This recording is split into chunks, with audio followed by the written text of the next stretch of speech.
Hello and welcome to the first episode of Paran'orleans.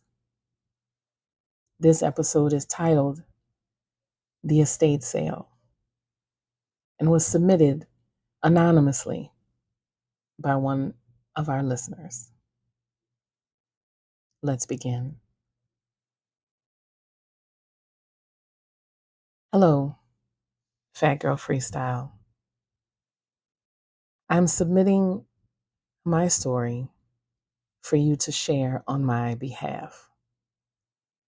I ask that you do it anonymously because, well, once you begin reading, you'll understand why I would prefer to remain anonymous. The story sounds so unbelievably strange. I would just rather not talk about it in the open. But I want to caution people about making purchases from strangers. I watched your story about the antique hutch you received and the things that came attached to it.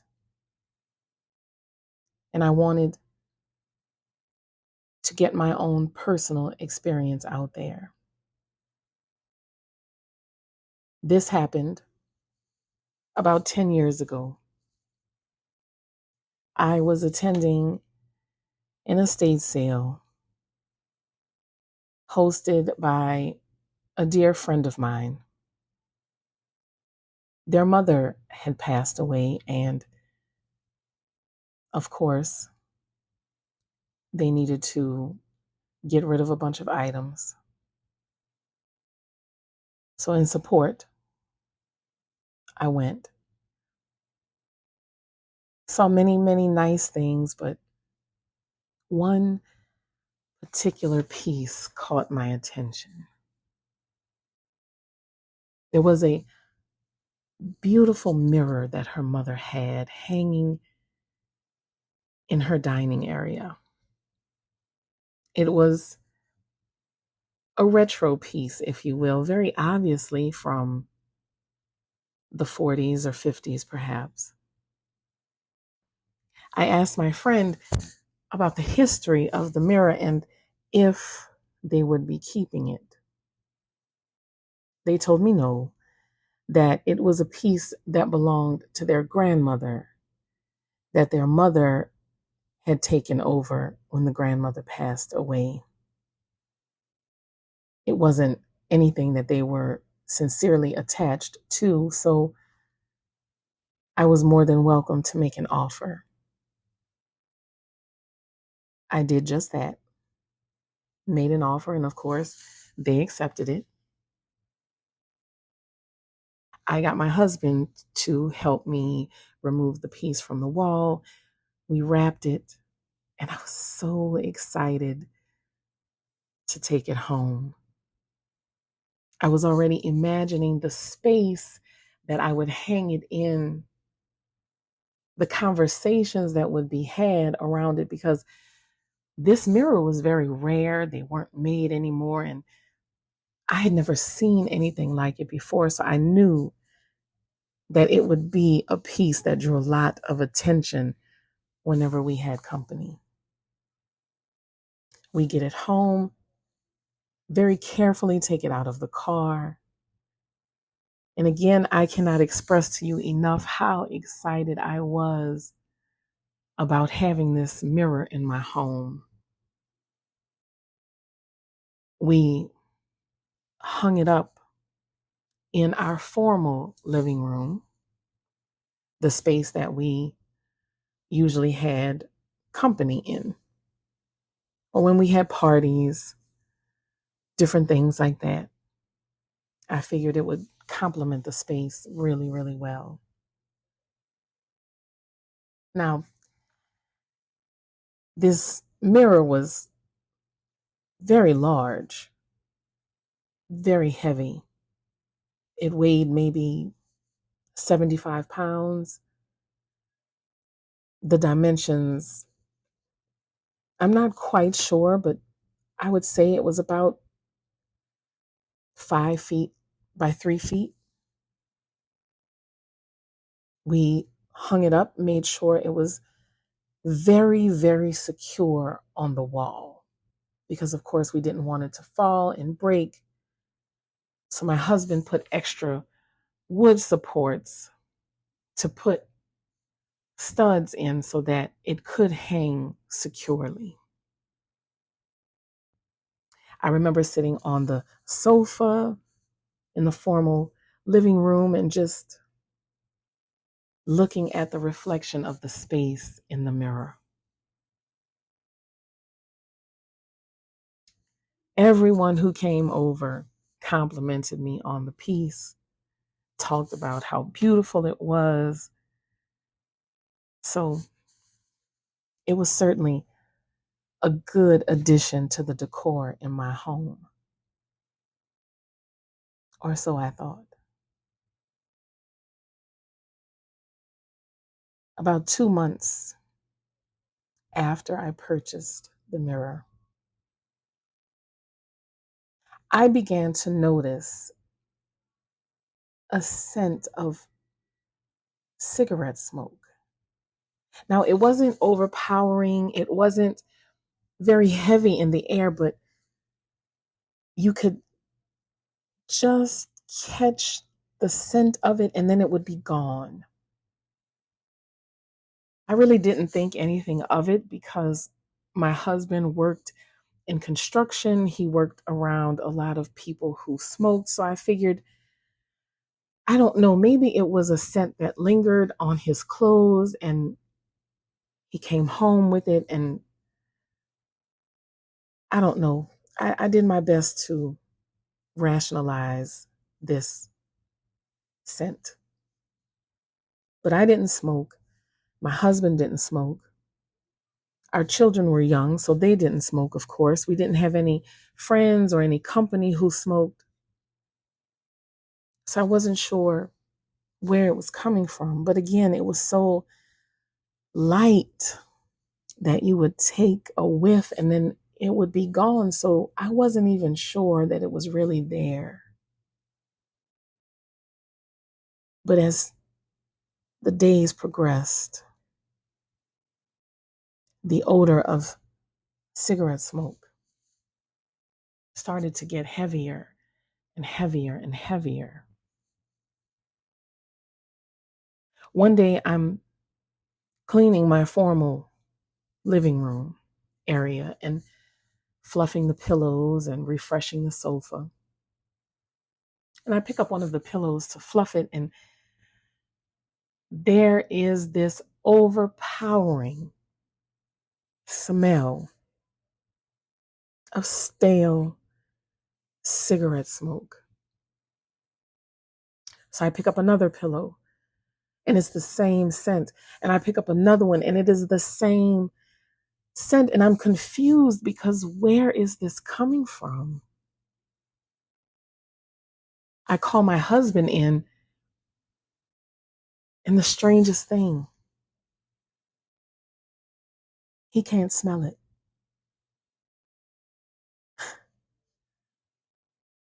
Now, at this point, I think, okay, is something wrong with me? Am I having some sort of issue with my brain that I'm smelling these phantom scents? So I call my children in, and they don't smell it either. So this gives me cause for concern because I maybe need to call my doctor because something may be happening in my brain that's giving me this sense that I'm smelling this stale cigarette smoke. So that's exactly what I did. I called my doctor, made an appointment, and I was going to go to that appointment until one day my sister comes over and she sits with me in the formal living room and she says, "Oh my goodness, who's been smoking in here?" And I got excited. I got excited because finally someone else was confirming what I was smelling. And she tells me, she said, "You have to get rid of this sofa. It smells horrible."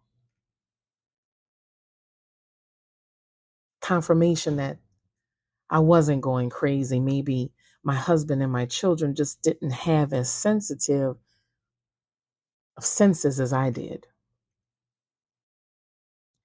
So I cancel my doctor's appointment and I call in some professional cleaners to come and clean the carpet and deep clean the sofas.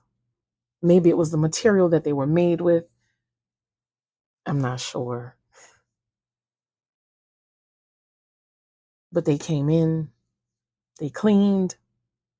Everything smelled so fresh and so wonderful for 2 weeks.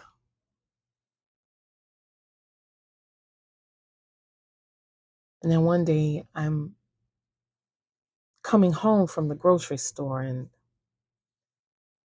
I have several bags that I'm carrying. And I could see the formal living room area from my front door. So I walk inside and I immediately catch that cigarette odor. And I look towards the formal dining room and it is filled with smoke.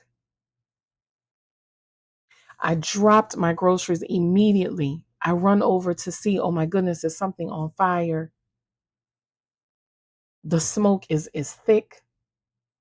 I don't see a fire, but I go ahead and I call 911 anyway, just in case it's something in the walls.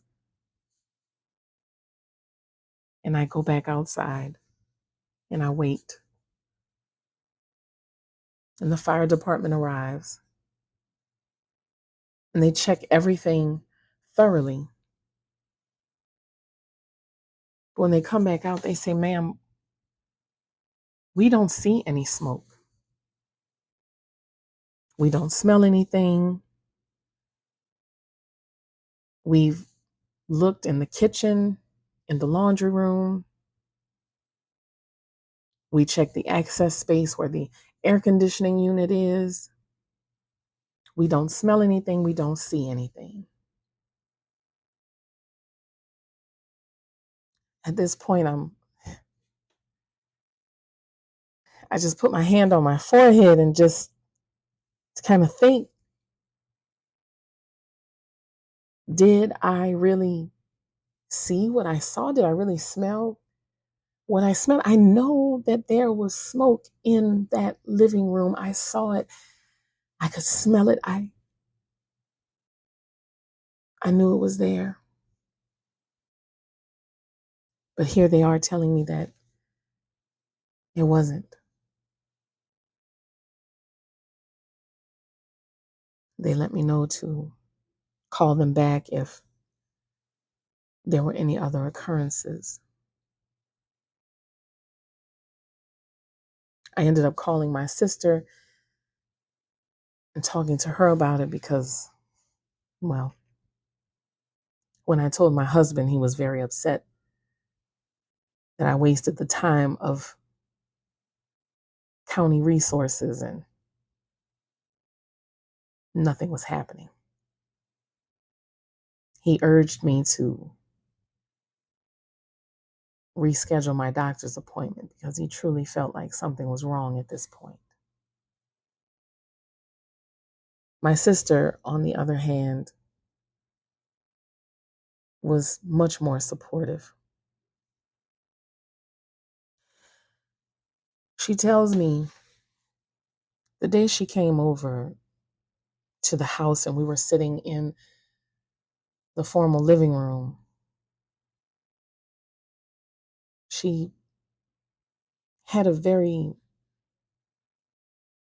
eerie feeling, very strange feeling.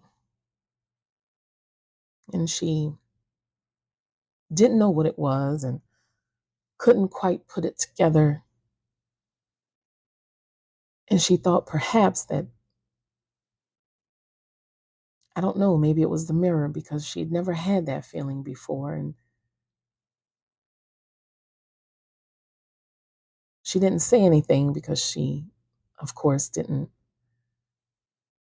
want to sound crazy. None of us ever want to sound crazy. And that has what has taken me so long to even talk about this experience, because outside of my husband, my children, my sister, no one knew what was going on. And we all made a pact that we would never tell anyone because it was just so strange.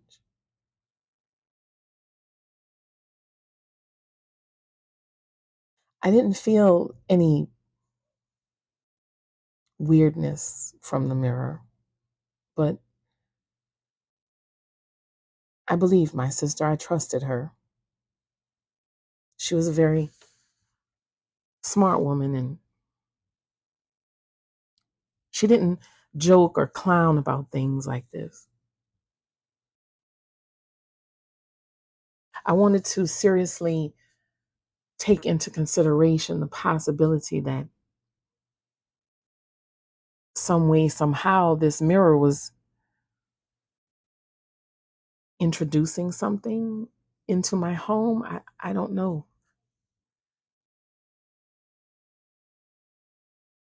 But my husband encouraged me to put the experience behind me and go on ahead and go to the doctor. So I did.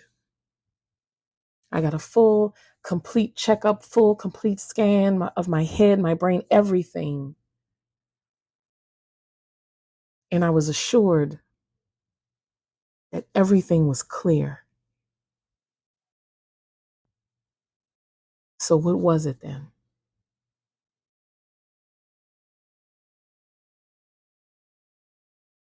One Saturday, my husband took the children out. I was home by myself, drinking coffee and reading a book. And I hear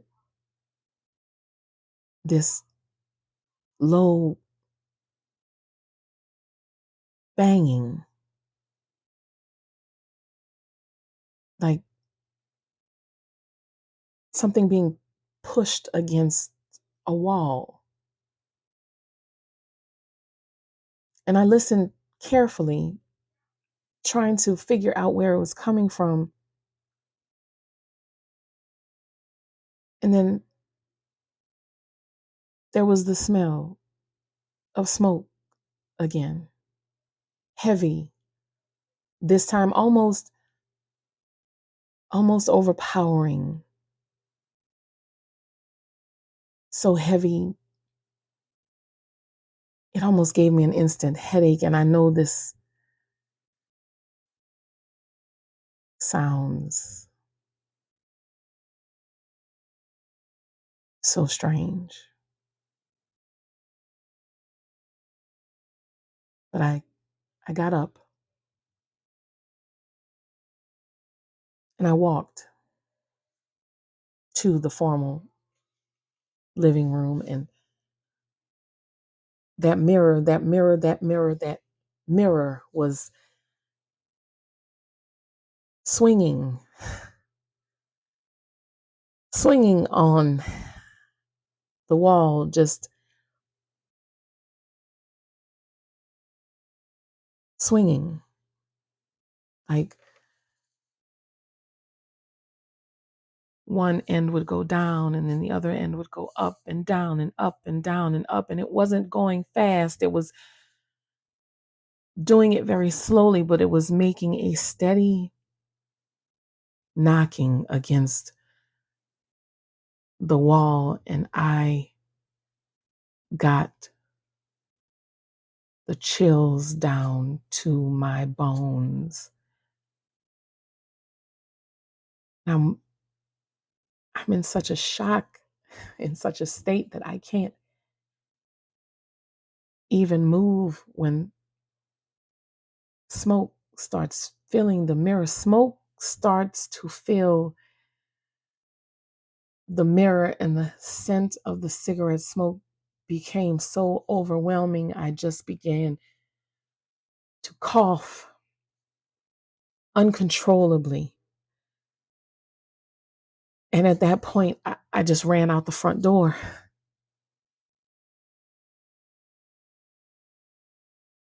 I ran to the edge of the driveway, and I just stood there with my hand over my chest, just taking deep breaths to clear my lungs. And my chest was hurting. Oh, my chest was hurting so terribly. And then, as quickly as it had come, the coughing and the chest pain was gone. And I turned and I looked at the front door of my house.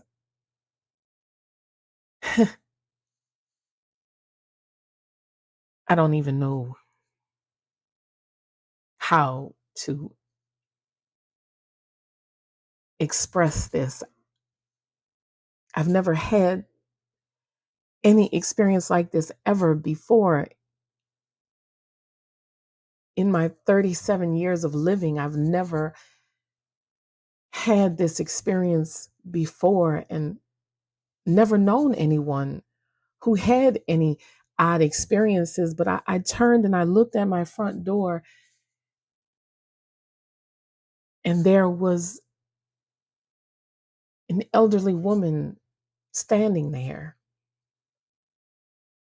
And she wasn't solid. I could see that she wasn't solid, but I could see that there was an elderly woman standing in my doorway. I could see through her. I could see through her.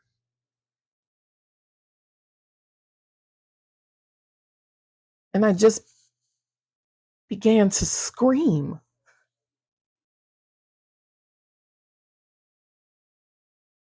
And she faded, just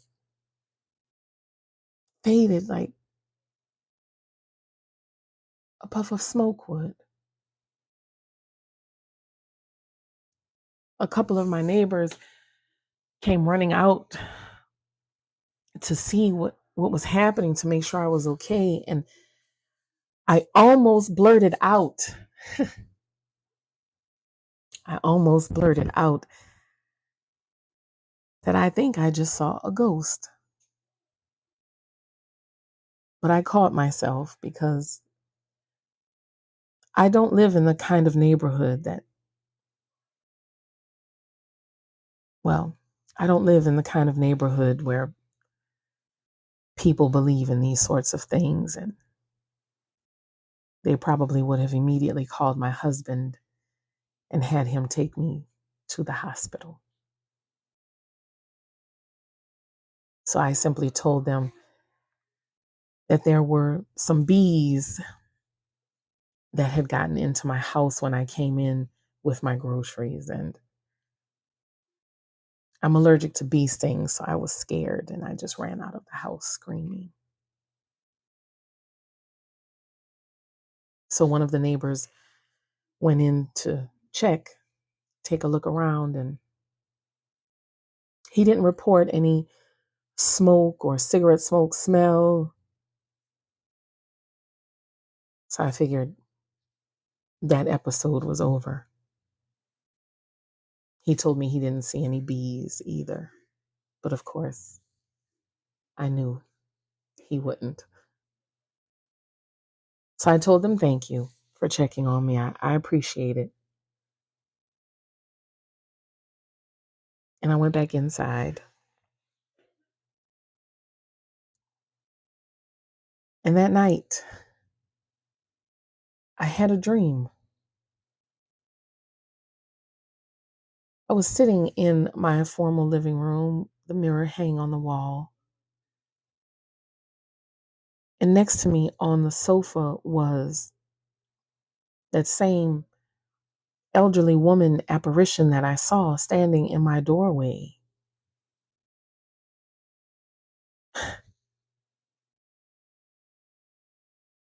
She was smoking a cigarette and she was telling me that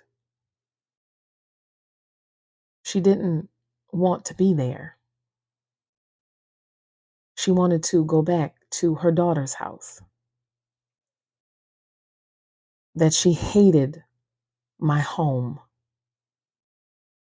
She hated me, my husband, and even my children.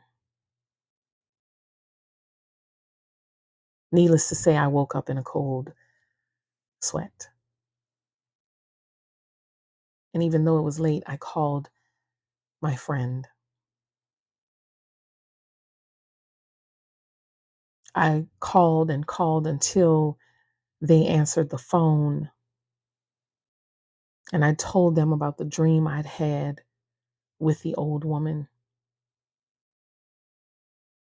I told them about the experiences with the cigarette smoke, the mirror swinging on the wall. I told them about the coughing fit I had and the chest pains.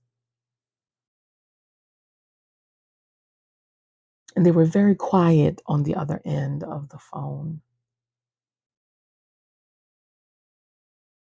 And all they said was,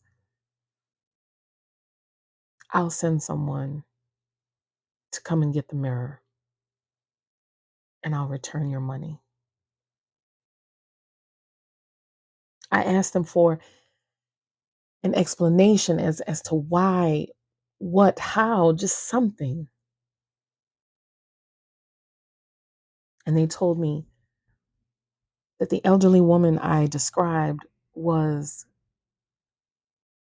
their grandmother. She was a very heavy smoker and not the nicest, and that she died of lung cancer after a very long, hard, and painful battle with the disease.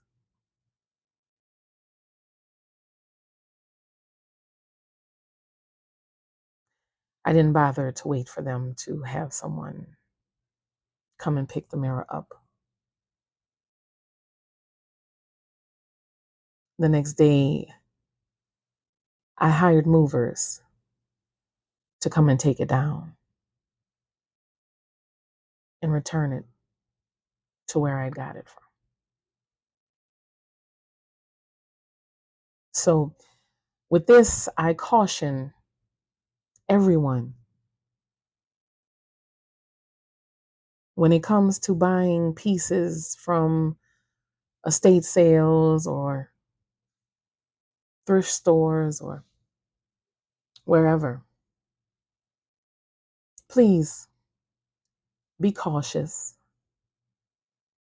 Make sure you know the history of the piece, who it belonged to.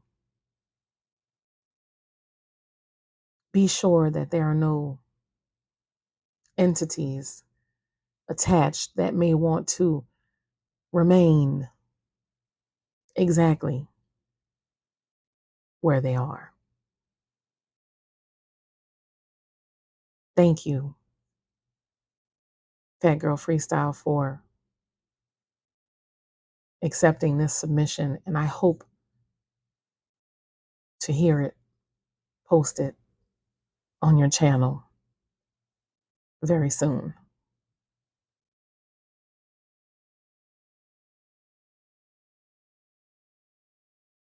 Well,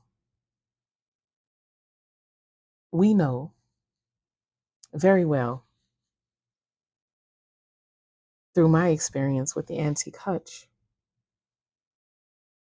that accepting pieces can come with a lot of attachments. Dear listeners, when you are thrifting or when you are buying items from an estate sale, I urge you to please try to get as much information as you possibly can on who the piece belonged to, who the person was that's selling it. And most definitely, if you take anything home, please make sure to use sage, pray over it, or better yet, just leave it right where you found it. This is Fat Girl Freestyle, and you have been listening to the first episode of Paran'orleans, everything paranormal in New Orleans and across Louisiana. I appreciate your support and encouragement on this journey.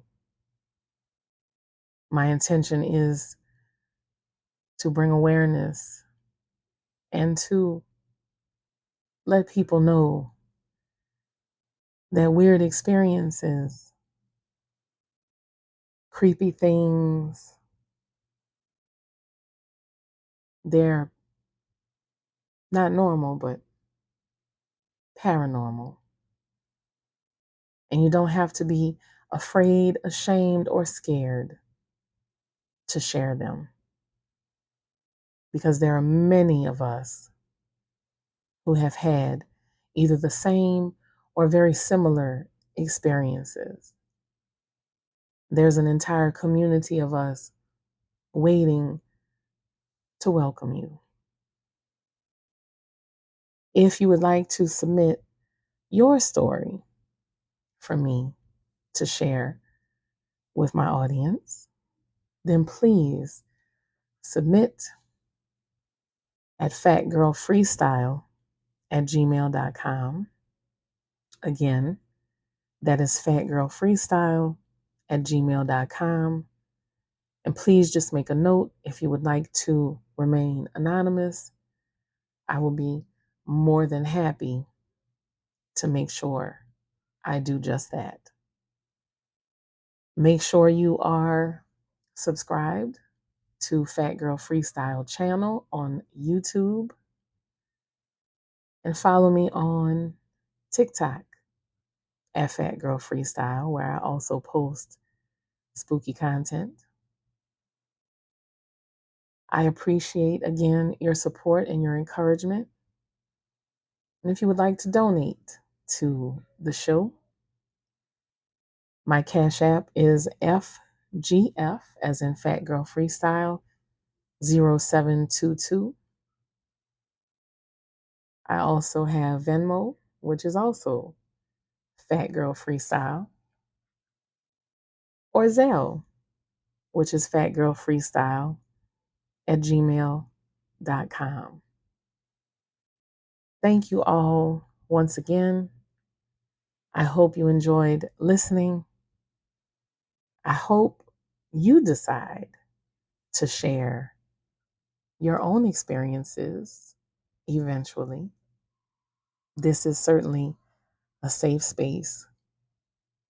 And please remember to like, comment, subscribe, and share on YouTube. Please remember to share these episodes with your family and friends. Repost on your social media. And let's help this scary, spooky, creepy community grow.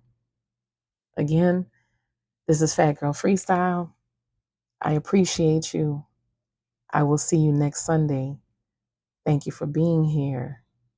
and I love you.